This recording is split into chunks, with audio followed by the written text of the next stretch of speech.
One man wanted to win it all. The other had everything to lose. Together, their nuclear missiles brought the world to the edge of annihilation. The island of Cuba becomes the center of the world. Fidel Castro says the Russian missiles are for defense, but for others, they are a deadly threat.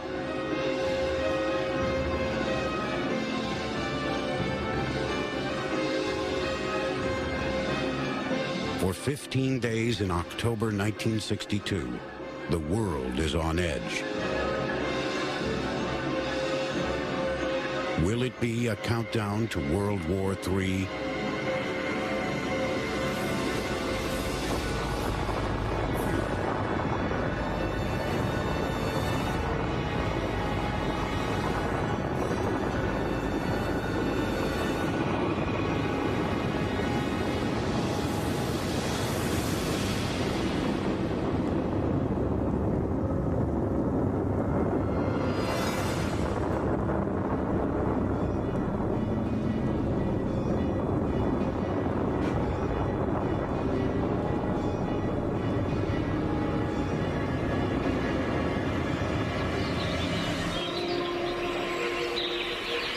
Nikita Khrushchev, now retired, has time to relax and enjoy nature.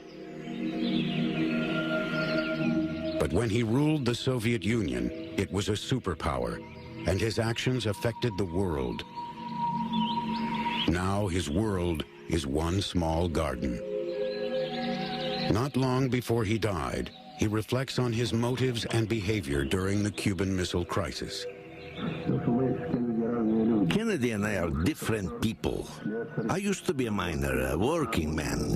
He's a millionaire, the son of a millionaire. We represent classes that cannot be reconciled. His aim was to strengthen capitalism. Mine was to destroy capitalism.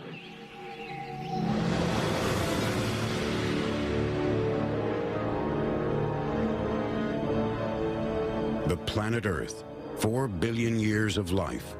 And for the first time, mankind has the ability to destroy it all in one blow. In 1962, the world is divided between East and West. A balance of terror exists in the competition over atomic superiority. A Cold War so far.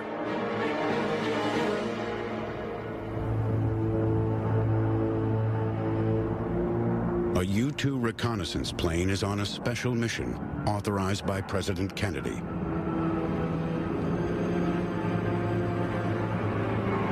In the cockpit, Richard Heiser. I knew it was an important mission because I had two generals, Air Force generals, out there to brief me on the missions. The target, Cuba. They were pretty well convinced of what was going on, a lot of the people in the intelligence community. But to be able to prove to the people who were not intelligence people, it took a picture. Show me a picture. A suspicion based on reports that Soviet nuclear weapons might be based on Cuba, with missiles aimed at the United States. Major Heiser is a photographic reconnaissance specialist. With this Ka-18 strip camera, he can take thousands of photos in a couple of minutes from 12 miles overhead. It's a risky undertaking for the pilot. I was briefed that there was a possibility or a probability that I'd be fired at. The mission was designed to fly as high as I could fly, maximum altitude. And I think any U-2 pilot will tell you that from the time they push the throttle forward on takeoff, the adrenaline shoots. The adrenaline shoots until you land.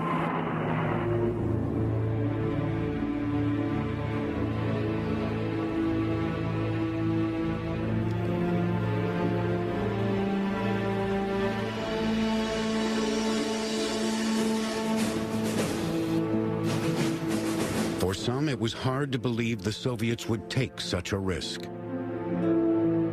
The Soviets had never placed their own nuclear missiles outside their own borders.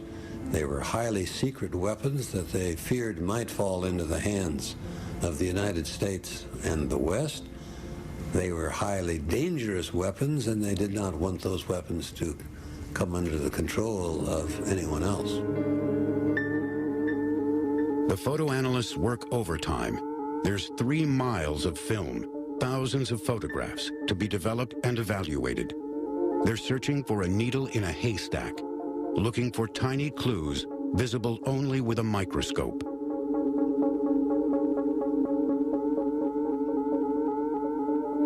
One of the scanners noted that there was changes in the San Cristobal area. So he hands the film over to a missile team, and they knew about what the missile sites looked like in the Soviet Union. The sites in Cuba match perfectly. When I scribed the circle from San Cristobal and it included Washington, I knew that Washington, therefore, was going to be a target, certainly.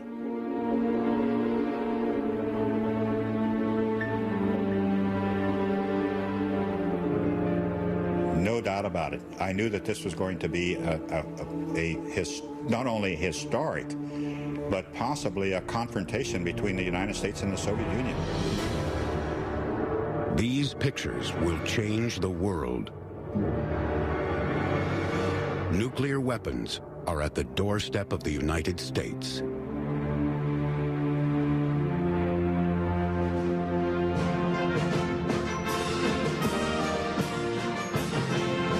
The President of the United States still doesn't know about the photographs. John F. Kennedy is holding a reception for a state visitor, Algeria's Ahmed Ben Bella. The youngest elected president, John F. Kennedy represents a new hope. He wants to lead his country in a new direction, advocating a more vigorous government.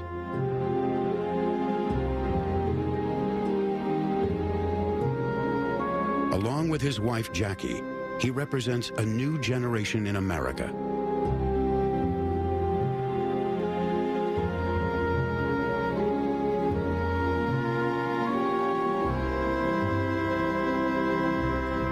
Jack Kennedy knows how to portray himself.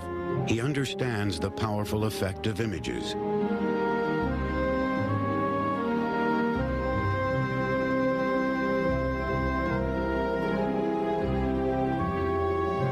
And how to win people over.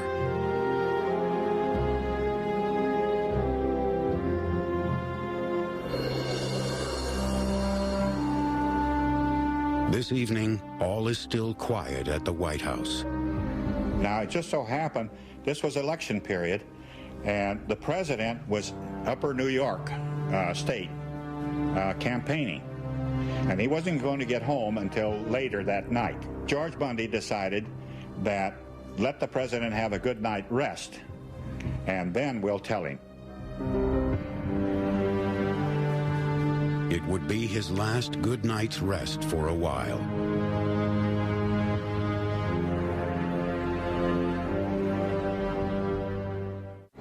On October 16th, the race against time begins. National Security Advisor McGeorge Bundy shows President Kennedy the photographs, the evidence. Soviet missiles placed in Cuba can reach Washington in 10 minutes. They represent the gravest threat the U.S. has ever faced.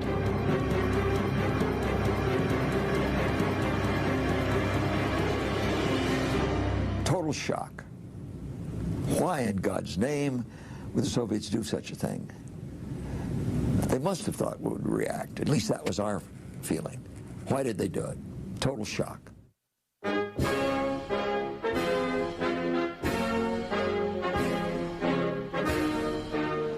The Kremlin.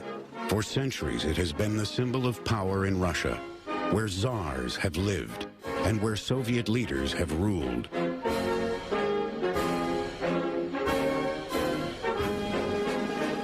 On some occasions, the public is let in to meet their leader.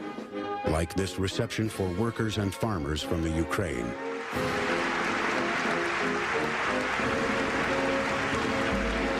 Nikita Khrushchev has total control over the Soviet Union.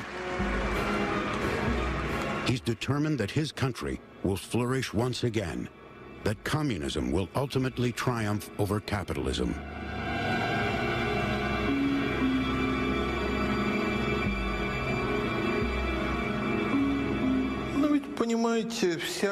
You know, the whole crisis was really due to the fact that the USA did not want to recognize the Soviet Union as an equal player. Khrushchev believes that putting missiles in Cuba will even the playing field.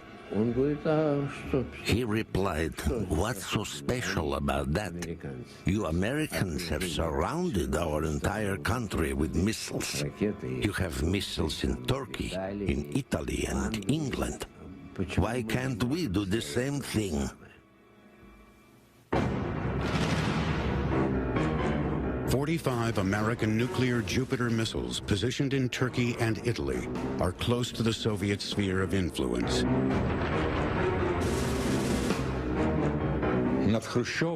Khrushchev saw the American superiority in strategic nuclear weapons. The Americans, together with the French and English, had 5,000 of them.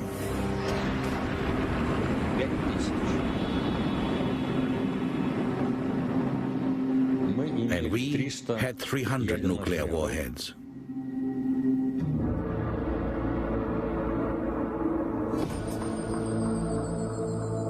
The Soviet response is the SS-4 intermediate-range missile. It's part of the plan to achieve parity with American missile capacity. 36 of the SS-4s will make Cuba an impregnable fortress, a deterrent to any U.S. invasion.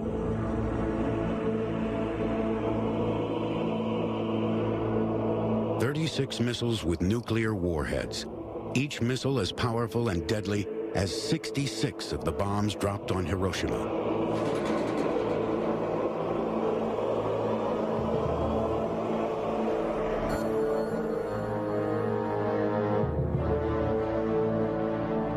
But placing nuclear missiles on Cuba is not only a political challenge, it is a threat to America's very existence. In the Oval Office, everyone agrees the missiles have to be removed. Robert Kennedy, the president's brother and attorney general, advocates a vigorous response. But when?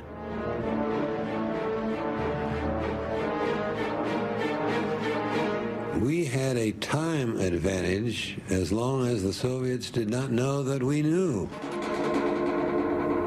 We used that time to formulate carefully our response. Until we were ready with the response, we did not want the Soviets to know that a response would be forthcoming. And what will the response be? Is any response possible that doesn't rely on arms and lead to war? Is a peaceful response possible in the midst of the Cold War? A response that doesn't involve America backing down or appearing weak. A response worthy of a great power.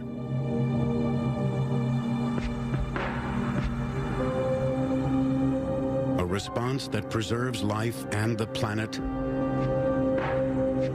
because nuclear war would mean the end of everything.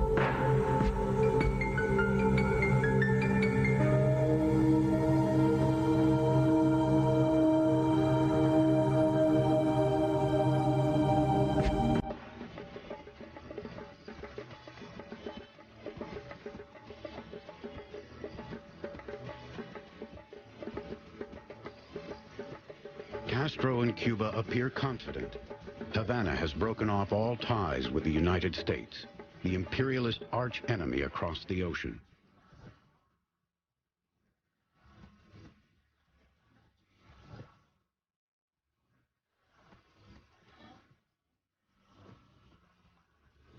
Cuba's old memorials now serve new ideals. The monuments of its history are now trophies of socialism. The people in the streets are committed to a new dream, socialismo or muerte, socialism or death. The People's Militia guards the new message, that of a utopian society that will unite all the peoples of the world in peace and happiness.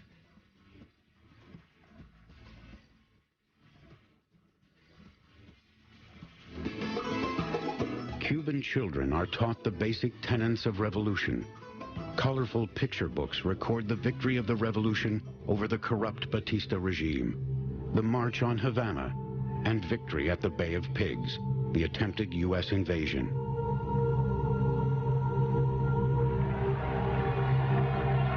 And presiding over all these heroic deeds is Cuba's charismatic leader, Fidel Castro.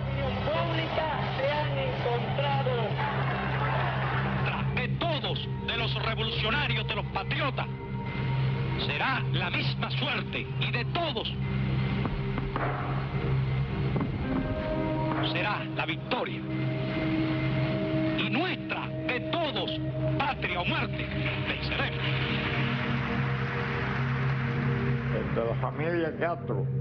The Castro family and the Cuban people are not afraid of anything or anybody. We are a small island and very determined. What should we fear?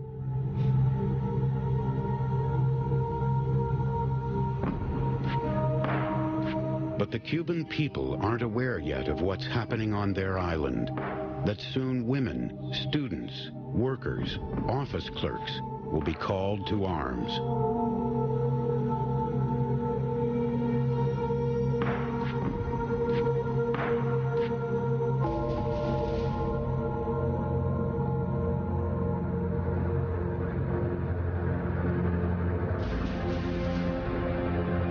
Fidel Castro and his brother Raul are most worried about a U.S. invasion. America is only 80 miles away as the crow flies. U.S. troops landed here once before, at the behest of the CIA, in an attempt to topple Castro's regime.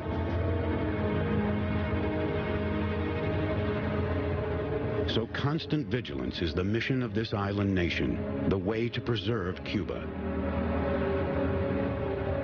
Are the Soviet nuclear missiles part of the equation? Why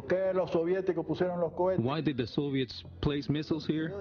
Well, they said it was to defend Cuba, but it was also to impose an international balance of power. Cuba itself did not want any missiles. It did not need them.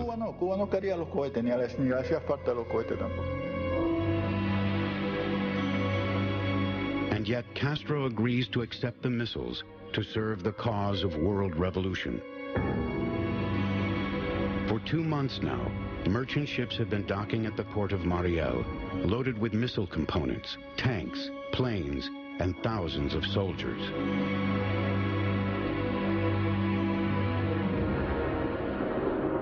The biggest secret operation of the Cold War has begun. Without American knowledge, the first missiles are placed on Cuban soil. From this moment on, the clock starts ticking. The danger of discovery increases each day. The covert construction unfolds during the night. High-tech missiles travel bumpy roads. Khrushchev's game can only really begin when this cargo reaches its destination and is assembled.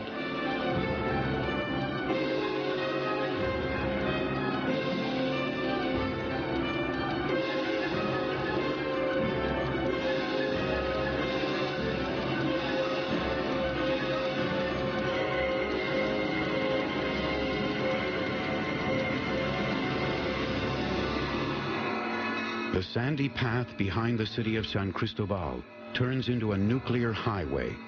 6 launch pads are erected, sheltered by the mountains of Guanaguanico. The missiles can reach Washington, D.C. in 10 minutes. Could World War III be set in motion from this field?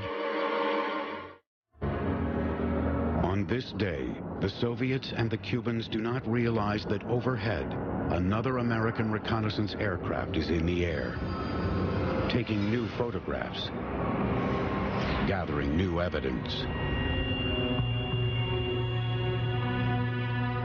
At the same time in Washington, black limousines pull up outside the White House. U.S. Treasury Secretary Douglas Dillon, Vice President Lyndon Johnson, Secretary of State Dean Rusk, Attorney General Robert Kennedy, and General Maxwell Taylor, Chairman of the Joint Chiefs of Staff. It was a tense meeting. It was a tense day. All of us knew that it was unprecedented, that there had never been a nuclear confrontation in the history of the world, and we were about to face one. It's a meeting like none before. The mood is extremely tense. President Kennedy presses a switch under his desk, starting a tape recorder. No one knows they're being recorded. A lot is at stake. And I just felt something. Like it was fear that if we did not force the missiles out, the Soviets would move aggressively elsewhere in the world against the Western interests, against the freedom and strength of the West elsewhere in the world, was ever present in our minds. And it was a very, very deep-seated fear. The Executive Committee, or EXCOM, is the hastily convened crisis committee, the best and the brightest, as they are later dubbed.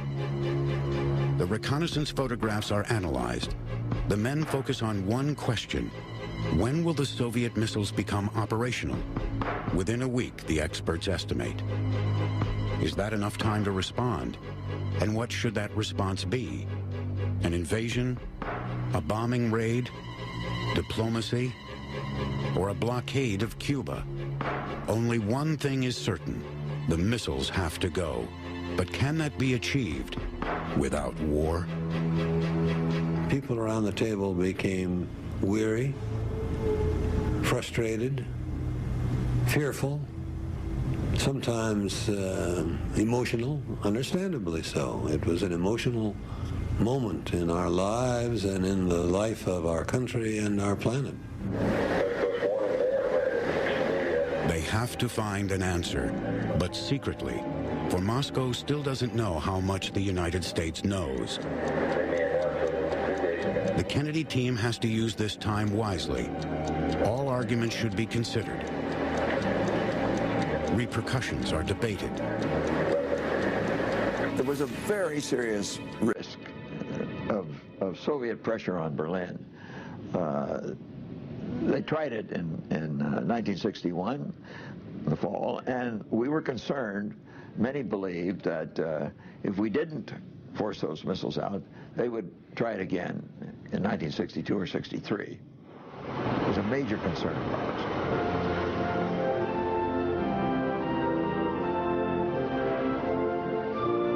The cement of the Berlin Wall is barely dry. Built just 15 months earlier, it's a symbol of division, not just of Germany, but of the whole world. West Berlin is a thorn in the side of the Soviets, and since they can't get rid of it, they have walled it in. West Berlin's principal protection at that stage was the pane of glass theory. The Soviets knew that if they broke that pane of glass by moving in on West Berlin, there would be an overwhelming Western response, nuclear or otherwise. This pane of glass surrounded by a wall is where East and West diverge. They are hostile worlds, separated by a no man's land. But the calm is deceptive. It was obvious that something was in the air, and we started to consider the whole issue. Because, of course, we knew at once that if things became critical over there, they would also become critical in Berlin. Berlin was the weakest point, geographically isolated.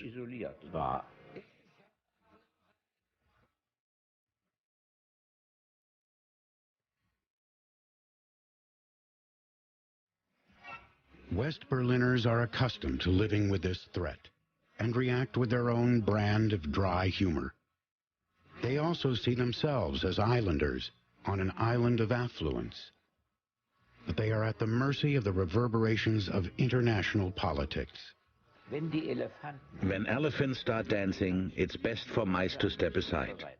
And this really was, well, it wasn't exactly a dance of the elephants, but it was a potential battle of the giants.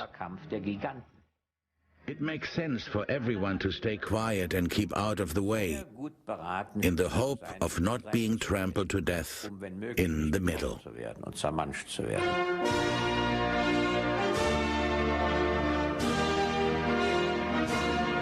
500 miles to the east, the dance has not yet begun. The Soviet Union doesn't know that its missiles have been detected. Khrushchev seems optimistic about redressing the balance of power with the U.S. and protecting Cuba. The Cuban missiles will be ready in a week. Then he will be able to present Kennedy with a fait accompli. The Americans will have to accept it, Khrushchev thinks. Khrushchev was a wishful thinker, and he thought that his imagination and his vision of the world was a correct one, almost always, and on all matters.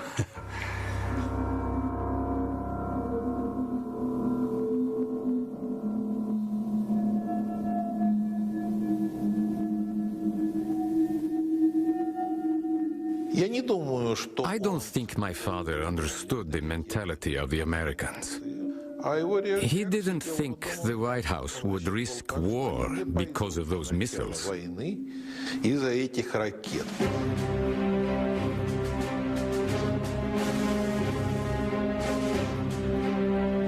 Khrushchev's foreign minister, Andrei Gromyko, pays a visit to President Kennedy. It's supposed to be a routine meeting, but in fact it's another round in the game of Cuban poker. 30 minutes in which the cards could be reshuffled. I think this was a last opportunity to tell the truth for our country, I mean. Practiced friendliness, cautious exploration, a little smile for the photographers, and then a game of cat and mouse. He had the photography ready to confront Gromyko. And Gromyko denied that there was missiles in Cuba. Gromyko puts on a show, pulling out all his diplomatic tricks. Anatoly Dobrynin, the Soviet ambassador to Washington, is with him. Dobrynin is unaware of what's happening, not yet involved in the game. They did not inform me. Of course, it is a curious situation.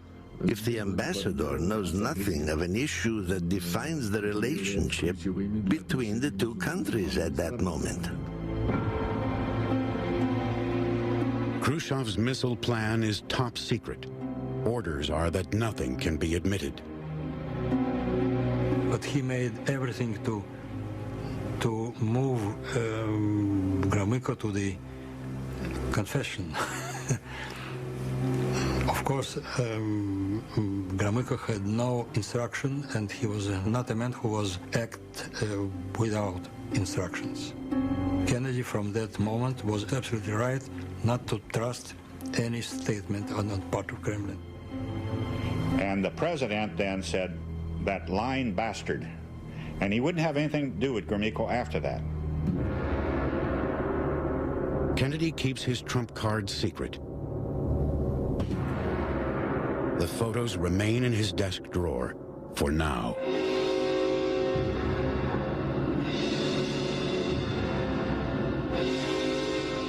Meanwhile, work on the Cuban Missile Site continues. 5 more days until the first is ready for deployment. Construction is under the cover of darkness, making U.S. reconnaissance planes ineffective. The Soviets still believe that their camouflage is working. Soldiers from special units are made to look like agricultural experts. Machines are digging away, all to make Khrushchev's vision come true, presenting Kennedy with a fait accompli.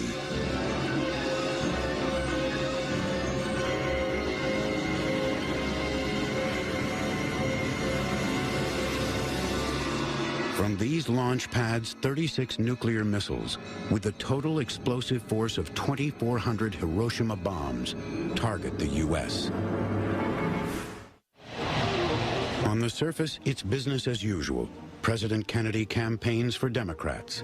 Congressional elections are less than a month away. He stands before cheering crowds, appearing confident and assured. But the anxiety over Cuba is ever present. The task of helping candidates pales before his real mission of keeping the secret until he has a plan.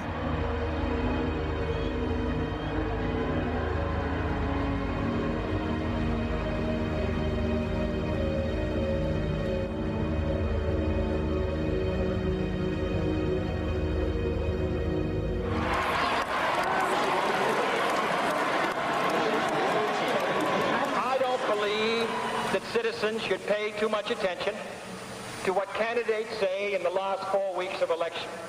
I believe the old Emersonian advice that what you are speaks far louder than what you say is the best possible advice in judging a political campaign. Campaign rhetoric. But then a curious sentence follows. Is there a double meaning? I hope that you're going to be available in 1964. We may need you all over then. I hope that you're going to be available in 1964. We may need you all over then.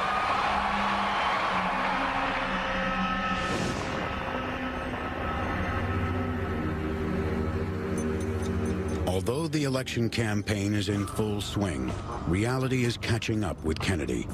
His executive committee is pressing for a decision. His decision. He has to return to Washington immediately, so a story is created to explain his sudden departure.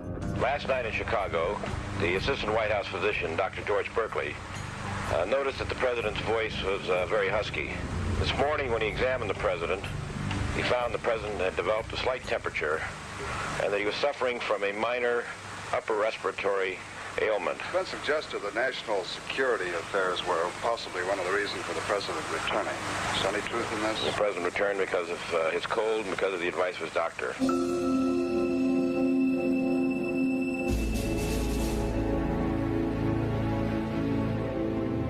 A long time ago, plans for a military strike against Cuba were drawn up by the Department of Defense. There are generals who have long believed Cuba is a military, not a political problem. Now the hardliners demand action, air raids, and if that doesn't work, an invasion. General Curtis LeMay, Air Force Chief of Staff, is one of the hawks. LeMay was like a guy with a bandolier full of grenades. And he'd walk down the Pentagon corridors and look in and throw a grenade in there and then walk down, throw a grenade over there, just to stir up people. And there was an old saying that if you got in a fight with LeMay, always, protect your genitals because that's where he was going to hit you. Kennedy wants to work around the generals right now, but he trusts General Maxwell Taylor, the man he appointed as head of the Joint Chiefs of Staff. Kennedy was disgusted both with some of his own actions and the advice he had received. He was mistrustful of the Joint Chiefs of Staff. The only person in uniform in those days he seemed to have confidence in was my father. Maxwell Taylor has an office in the White House, close to Kennedy, the only military man on the executive committee. His job is to restrain the other generals and tame the hawks. This was President Kennedy's way of saying, I want Taylor's advice here, and I value it more than I do those of the Joint Chiefs in the Pentagon. This doesn't please General LeMay. He wants direct access to the president so he can push his plan. When they asked him what do you do with Cuba, he said, I'll fry it. That's easy. But he was determined that, I hate like hell to say this, but I think he would have liked to have unleashed his bomber force. Pressure from the armed forces now dominates all discussion in the White House. Some members of ex-com agree with the generals. There is concern that Americans will demand firm action once it's known there are nuclear missiles in Cuba aimed at the U.S.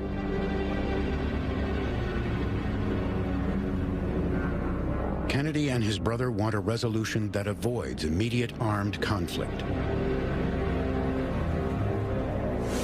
They want disposal of the missiles without war. How can this be done? Will threats work? Or will Khrushchev regard threats as a weakness to exploit? Kennedy believes it's crucial to appear completely resolute. No option can be ruled out, including an invasion. Khrushchev has to recognize that he has no choice, and the U.S. armed forces have to be kept on alert. LeMay's bombers can be useful as a fist under a glove.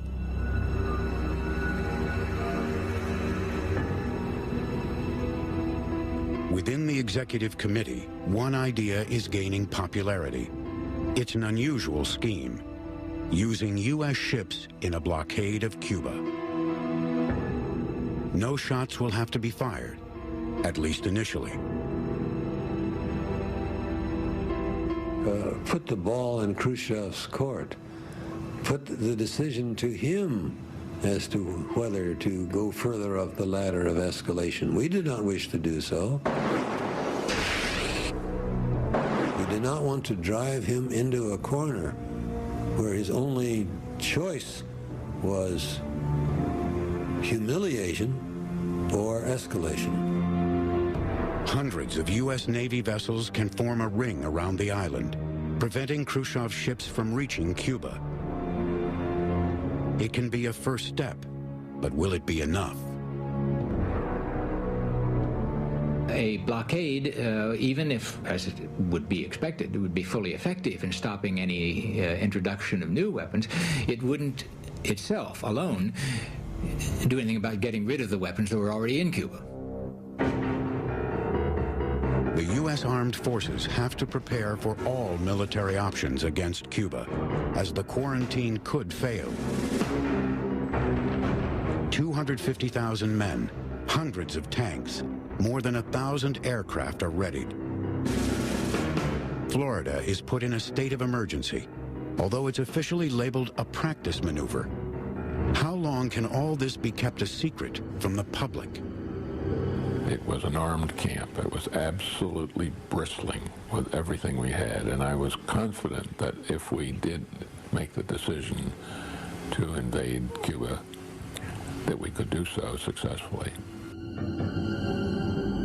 In Key West, people guess that all this activity has something to do with Cuba, with intimidating Castro. Many are Cuban exiles who long for the overthrow of the regime. Something is in the air, and a few journalists become suspicious.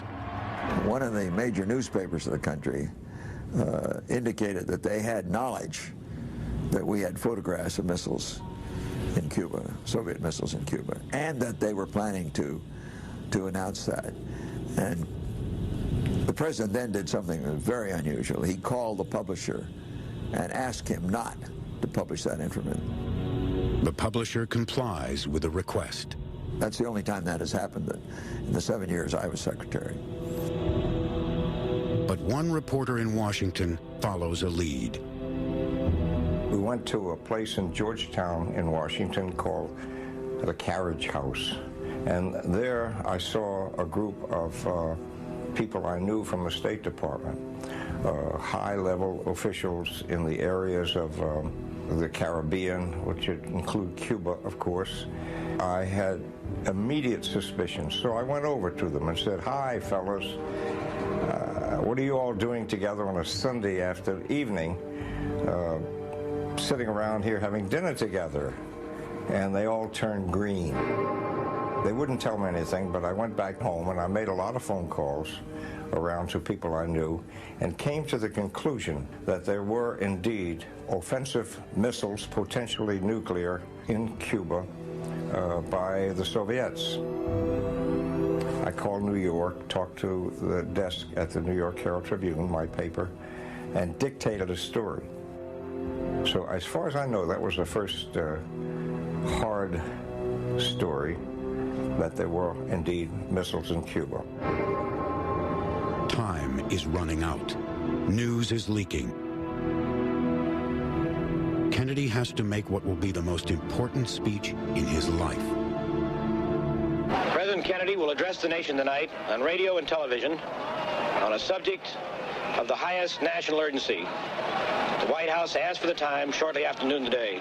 The President has been engaged this morning in a number of meetings with key people in the administration. Newspaper stories are about to come out, but the public still hasn't been told what's going on. The Cuban Missile Crisis is still a secret, but not for much longer.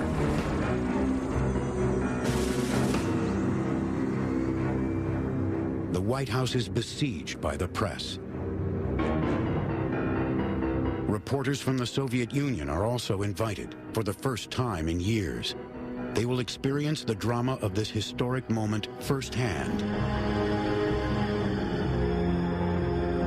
From the desks of the correspondents, the tension is transmitted around the world, as is endless speculation. In Moscow, speculation is also rife.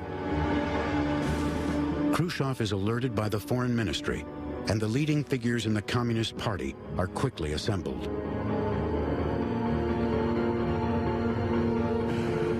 They await the Soviet leader. A collective guessing game begins in the foyer.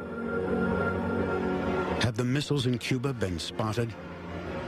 Has the whole thing been uncovered? Khrushchev is on his way to his headquarters, his mind occupied with many thoughts. Kennedy must know about the missiles, no doubt about it. How will Kennedy react? Should Khrushchev expect the worst?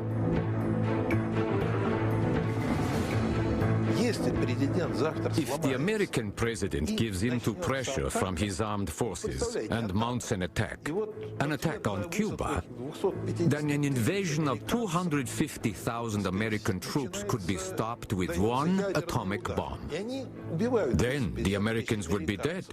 Their ship sunk. What would Kennedy do then?